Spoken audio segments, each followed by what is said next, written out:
next part, understanding PFS uniqueness. And I alluded to this a little bit earlier, okay? I want to make sure you understand traditional sales management and what they do. Traditional companies, they recruit and teach to sell. And you need to understand what makes us so unique. And I had this, I mentioned this earlier, but you've got to understand how good PFS is. Most people take PFS for granted. And the reason is, it's just pure naivety. They have not been in the real business world, and they don't understand how good we've got it. When you understand how unique we are and the unfair advantage we have on everything else out there in traditional business, you'll be much more confident recruiting people that you think are better than you, or that you think have got something going on in their business better than maybe what you've got going on. It will give you much more confidence. I say this all the time. Don't let your either naivety or your own poor self-image bias your opinion on what Primerica is. Right? Early on in my career, I did. Early on in my career, I had an issue. They would tell me, man, you're maybe one of the best people we ever recruited. And inside, I was dying going, I knew this couldn't be real. And I don't say that to get a laugh at a new rep speech or something. I do that to tell you the truth. I mean, I would sit there and go, if I am one of their best people, this company's got a problem. Right? And I only had the experience that I had coming in. I didn't realize how unbelievable this thing was. I just saw them giving a 21-year-old college dropout who grew up on welfare and food stamps at some points in his life, recruited him, and I just thought, if you would recruit somebody like that, then why would somebody that's had success in the real world want to come here too? You with me? So, we want to get you to understand the problems in the real world, for sure traditional sales management. First of all, the broker is the only one that receives overrides. In any brokerage type firm, the broker is the only one that receives overrides. In the real estate business, okay, the broker that recruits the agents is the only one that gets overrides. Can you imagine the conflict that that can create over a period of time? Right? We'll talk more about that later. But it's also in the insurance industry, the investment industry, the mortgage industry. It doesn't matter. The only people that get overrides and can multiply their time are the broker or the owner. I got several examples up here on insurance. Trey. I remember once the Aflac guy that we met became a recruiter for Aflac, he could recruit, but he couldn't be a agent anymore. And he didn't get paid his override. He was just a recruiter. You cannot do both in an insurance agency. You have to leave the agency and start your own. I'll talk more about that in a minute, okay? The mortgage business, Brett Blackman. You know what? Brett can't recruit anybody to the mortgage business. If he does recruit them, the person that overrides them is the broker, not him. Okay? So imagine being a broker and not allowing any of your people to recruit anyone. And them knowing they can never have your job. I'll talk more and give you an analogy in a minute on what issues that creates. Agents can only sell, never recruit. I already talked about that. By the way, I wrote this down early this morning. That's all businesses. I wrote down Gravers and Jacobson's as the exact example. Okay? Jim could have somebody go sell jobs for him because he made plastic stuff, right? Parts or airplane or food trays for airplanes, all that kind of stuff. But somebody's got to get the deal. Now, I think Jim in that case was the one that did a lot of those. But if he went and recruited a salesperson, okay, that salesperson goes up and builds a territory for him, his sales guy can't recruit anybody he goes and sees. He can't ever get that ownership. Jacobson's, they got 3 or 4 or 5 salespeople probably, and I know a couple of them are very good friends, okay? But there's not enough money in the system to allow their best salespeople to go recruit other people and get overrides. It is a tough thing to keep your people motivated when they can't recruit anybody. Or if they do recruit somebody, they go straight to the company and they receive no compensation themselves. It starts to create issues. Yes? So, I mean, it's not just even, it's all businesses work that way. Whoever their salesperson is, they can't recruit anybody. Therefore, because of 1 and 2, the broker always loses their best producers. The broker always loses their best producers. I had a person in Texas tell me this story, lives in Dallas, and primarily told me this story, and it illustrates so perfectly, in a true way, how this works. Look, there was a guy in Dallas named Henry S. Miller. And Henry S. Miller was the #1 commercial real estate broker in Dallas. Okay?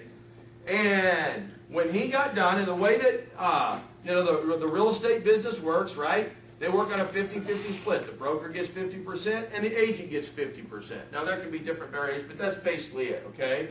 So 50% to the right agent, 50% to the broker. Well, Roger Staubach, who was won some Super Bowls, played for Dallas, right?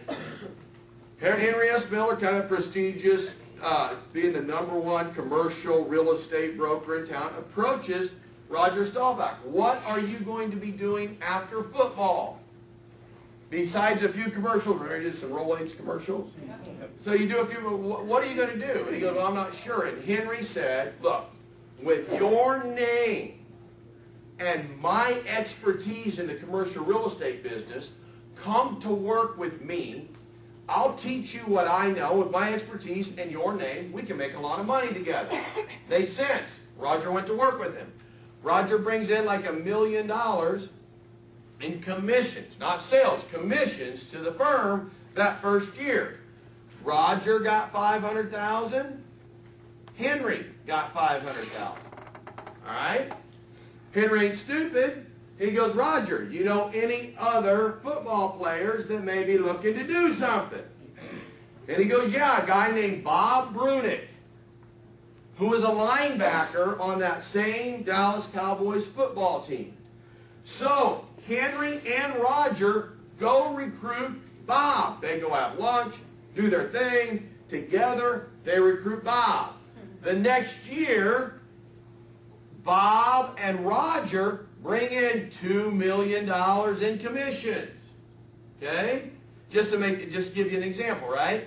So, Roger got $500,000. Bob got $500,000. Henry got $1 million. Now Roger ain't stupid. Goes to Henry and goes, hey, I helped you recruit Bob. You know, how do I get your job? And Henry goes, oh, you don't want my job. You don't realize the headaches involved, the training, the hassles, the contracts, the leases. It's just easier to say, you don't want my job. And Roger's like, I can buy a lot of aspirin on an extra $500,000 a year. How can I get your job? And he's like, you can't get my job. So long story made short, Roger leaves. Goes and starts his own brokerage firm across town. Takes Bob with him. Right? They do like $2 million in commission between them. They split it. They have their thing going on. How much did Henry make that year from Roger and Bob? No, not zero. Negative.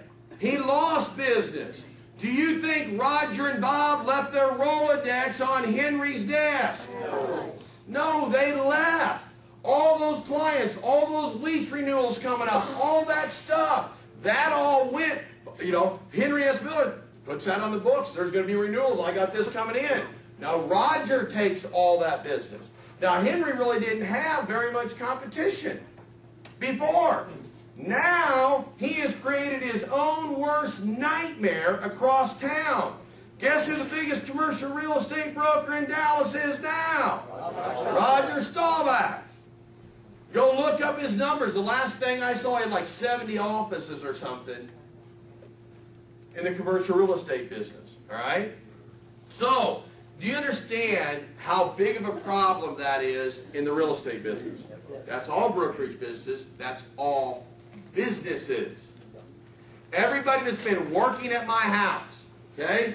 The landscape guy, the deck guy, the stonemason guy, the pool restoration guy, the basketball court guy, all those people, every one of them to a T worked for somebody else in that trade.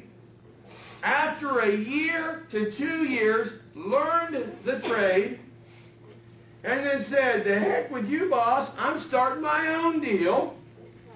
They started their own deal and took clients from their original boss. That's business. That stinks. Yes? It breeds mediocrity into business. It breeds mediocrity into the brokerage system. Because what do you think happens now? When you see somebody like a Travis or a Phil or Wright who show up and Henry's office said, "Man, I'm willing to sleep on the office floor and take showers at truck stops. For 5 years, I'll give you everything I got. Teach me what you know. And I'm telling you, with my energy, my work ethic, and your expertise, we'll make a lot of money together." And Henry has flashbacks of other really good people he's recruited in the past and the nightmare that created. And Henry goes, "No, I think you're just he don't say this out loud, but you're just a little too good. You're just going to learn from me for 2 years, and then you're going to be another one of my competitors." So it breeds mediocrity. You only want to recruit people that are less than you. You want to recruit people that are not real motivated. You don't want to recruit people that want to own their own deal, right? That's a problem. To show you how we solve that, all right? Production is never multiplied, man. You do not have any geometric progression. I'm going to talk about what that means when I get to the positive sides of us, all right? And then the agents have to leave the agency to become a broker. That's kind of the story that I just told, right? In order for them to get the same contract that the broker has, they must leave. They might be best friends. Matter of fact, several of the people I've talked to that are working at my house right now, they had become best friends. They ain't no more. The strife that it creates when people leave one company to start another company, and they could have been best friends, but the economics demanded that that happen. Right? So, is that a problem? Yes. Okay, let's talk about our uniquenesses to those solutions. First of all, agents can receive overrides. Somebody comes to work here, in their first 30 days, they can be getting overrides. Right? Right. You need to understand, nobody else gets that. Our folks get that. One of the guys, Brett Burke, that will be coming in to speak at our convention, recruited like 138 people in his base shop, 23-year-old kid. Wow. Okay? He was a college basketball player, kind of a little bit like Temple a little bit. Okay? And he went after school and interviewed with Merrill Lynch, these other companies. And so I interviewed with Merrill Lynch. And to work with, I'm not even going to go through all the details on it because I don't have time. But Merrill Lynch required him to basically work for them for 5 years. He had to have he had to come up with a portfolio, and I forget the exact number of millions of dollars that he had to go track down, friends, relatives, centers of influence, 500 names on a list that he had to come and give to the broker that was recruiting him at Merrill Lynch, had to give all that business to him while he got paid a little fee, not even a commission, a little $1,500 a month for 6 months, gave all those leads forever, those clients were theirs, and Brett goes, "Well, when do I get to do that?" "Well, you don't get to do that." "Well, I'm giving you all my leads. How am I going to get leads?" "You got to develop leads." Whatever ones I leave you left from the ones you got that I don't want, you can go see them and get referrals from them. He goes, yeah, but I need to be able to recruit somebody to do the same thing you did. When do I get to do that? Work for us full-time for 5 years, and if you earn the right, we'll allow you to recruit someone if we decide that you can. That's how Merrill Lynch's system works. You understand? It's a big deal. Our brand new people can recruit somebody day one, and within 30 days we get paid overrides, right? Okay? Agents can sell and recruit. Those kind of go together, right? It's a big deal. You can act now. Although I want to make sure you understand. You know, the guy that was like one of the top producers for Aflac, right? He was one of the top producers, made great money.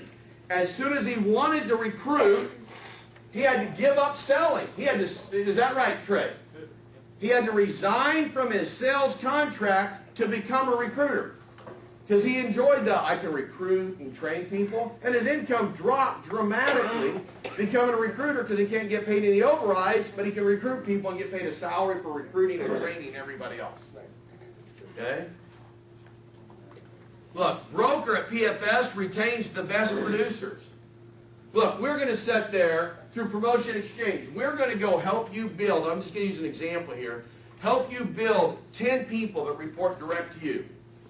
We're going to go help you build 10. We might even give some to you, okay? But we're going to go out and help you recruit 10 people, at least, that built into like producing people, right?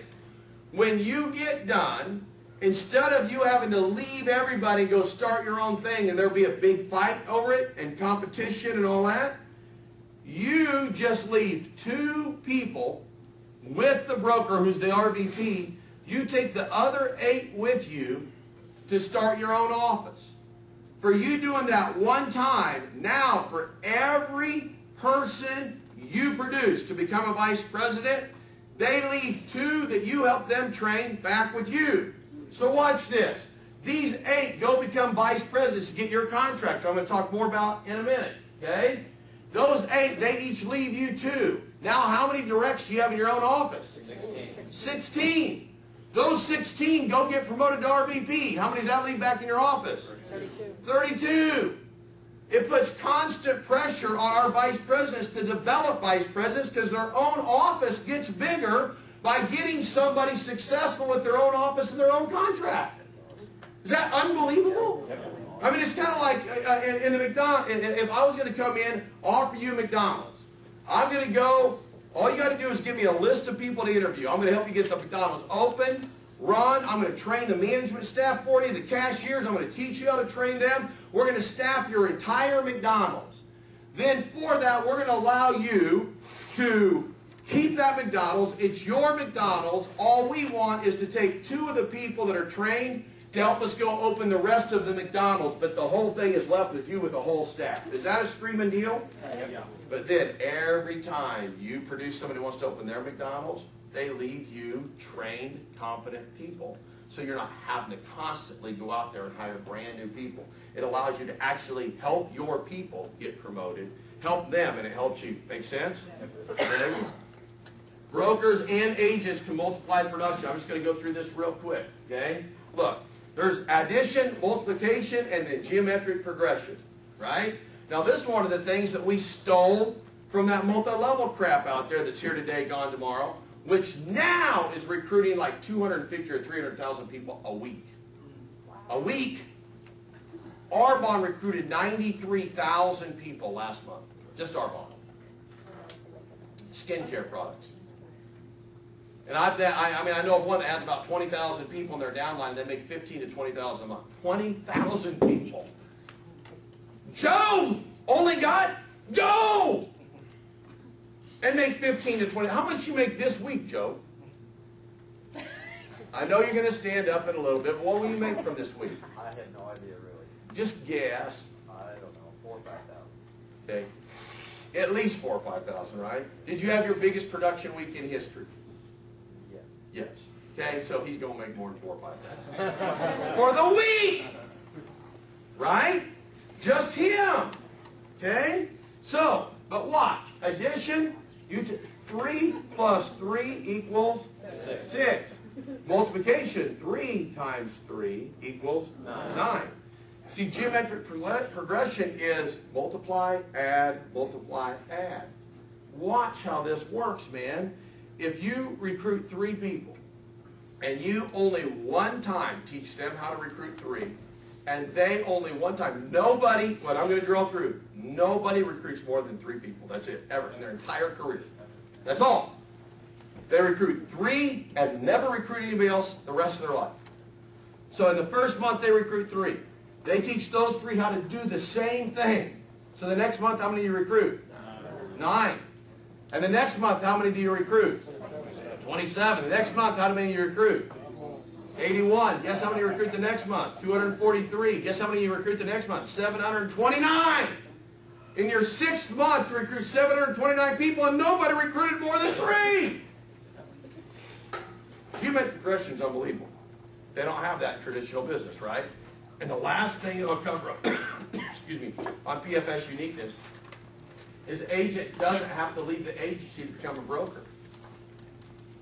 They don't have to leave. I want Jim and Michelle to be brokers. I want them to be regional vice presidents. They'll still temporarily office in here for a while. We're still friends. Our kids hang out together. We're best buds. It's awesome. They didn't have to leave and create a bunch of strife to go start their own deal to get my contract. I want them to get my contract because I'm not the one paying the money. Citigroup and Primeric is, and they got a lot of it. And they want distribution.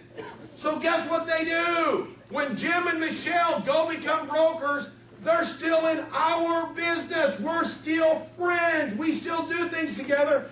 But I get paid a 52.5% override for life on not just them, their entire office, their whole base shop. I make more money when they become a vice president. When you're vice president, you go become a vice president for them. They make more on your office after you're a vice president than they do while you're still in their office in their base shop. Is that unbelievable? It puts constant pressure on. You understand, I want everyone in this room to be an RVP worse than anybody in this room wants to be an RVP. You with me? What kind of contrast is that to a business owner who hires a sharp superstar that goes and builds up a territory and now is going to go start their own gig or take that block of business to another company and use it as negotiating? How much faster would your business grow than if anybody in your shop opened an office you made more than you did while they're in your shop? How much faster, Stephanie, would your business grow within Greg's thing than if every one of his salespeople, if they opened their own deal, did their own deal, he would get paid more money than he's getting paid while they're working in his own company now? It would explode, right? Understand how unique we've got it. Don't let your own self-image or ignorance, lack of facts or knowledge about how the real business world works bias your opinion on how unbelievable what we got is. Make sense? All right, we'll pick up normal training next week. I'm sorry I went a little bit over.